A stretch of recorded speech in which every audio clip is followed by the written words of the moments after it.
வணக்கம். ஒரே ஒரு படம்.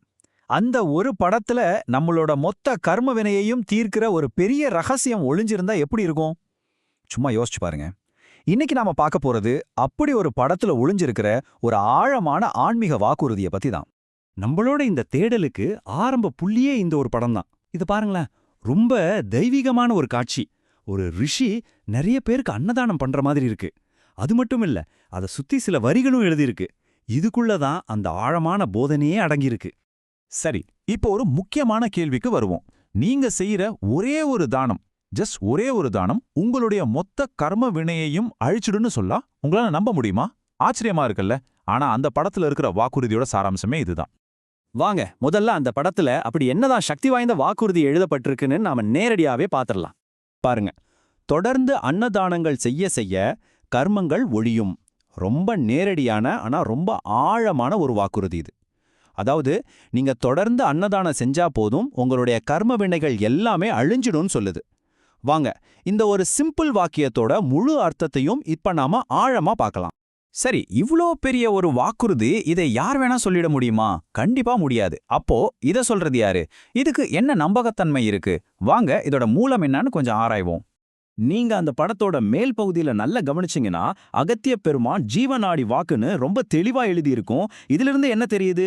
இந்த போதனை சாதாரணமா வரல, இது அகத்திய மாமுனிவர்கிட்ட இருந்து வந்ததா சொல்லப்படுது. இந்த படத்துல நம்ம பார்க்கிற இந்த ரிஷி கூட அவர்தான். சோ இங்க நம்ம புரிஞ்சுக்க வேண்டிய முக்கியமான விஷயம் என்னன்னா, அகத்தியர் வெறும் ஒரு ரிஷி மட்டும் கிடையாது, அவர் ஒரு சித்தர். சித்தர்கள்னா யாரு? அவங்க தான் இயற்கையோட ரகசியங்களையும் ஆன்மீகத்தோட உச்சத்தையும் தொட்டவங்க. அதனால தான் அவங்க சொல்ற ஒவ்வொரு வார்த்தைக்கும் அவ்வளோ ஒரு பெரிய மதிப்பு, அவ்வளோ ஒரு முக்கியத்துவம் கொடுக்கப்படுது. சரி, அகத்தியர் சொல்ற அந்த மையமான செயல், அதாவது அன்னதானம் அப்படின்னா என்ன? அதோட உண்மையான அர்த்தம் என்னன்னு இப்ப நாம புரிஞ்சுக்கலாம். அன்னதானம், இந்த வார்த்தையை நாம பிரிச்சு பார்க்கலாம். அன்னம்னா உணவு, தானம்னா கொடை.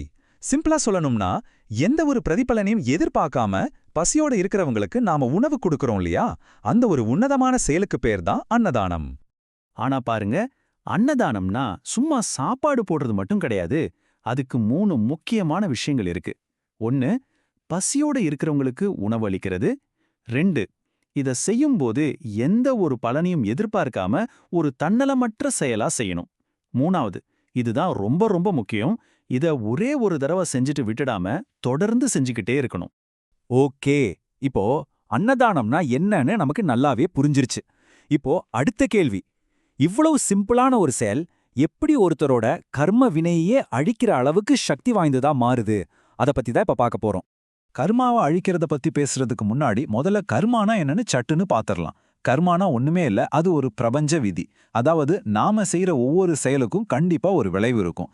நம்மளோட நல்லது கெட்டதுன்னு எல்லா செயல்களோட மொத்த கூட்டுத்தொகை தான் நம்ம எதிர்காலத்தையே தீர்மானிக்குது.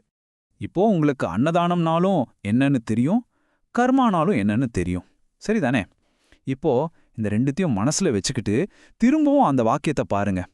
தொடர்ந்து அன்னதானம் செய்ய செய்ய நாம சேர்த்து வச்சிருக்கிற அந்த கர்மா வினைகள், அதாவது நம்ம செயல்களோட விளைவுகள் அழிஞ்சு போயிடும்னு சொல்றது எவ்வளோ ஆழமான ஒரு விஷயம் பாத்தீங்களா?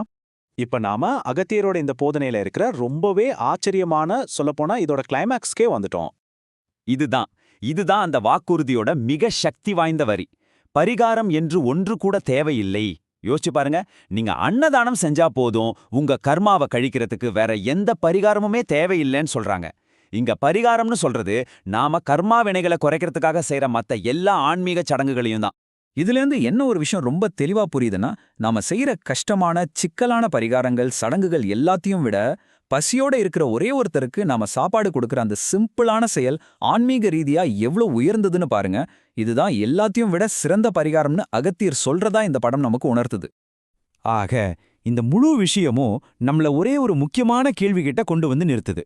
மத்தவங்களுக்கு நாம உதவுற ஒரு சின்ன தன்னலமற்ற செயலுக்குள்ள உண்மையிலேயே எவ்வளோ பெரிய ஒரு பிரபஞ்ச சக்தி ஒளிஞ்சிருக்க முடியும்? இத பத்தி நீங்க என்ன நினைக்கிறீங்க? கொஞ்சம் யோசிச்சு பாருங்க.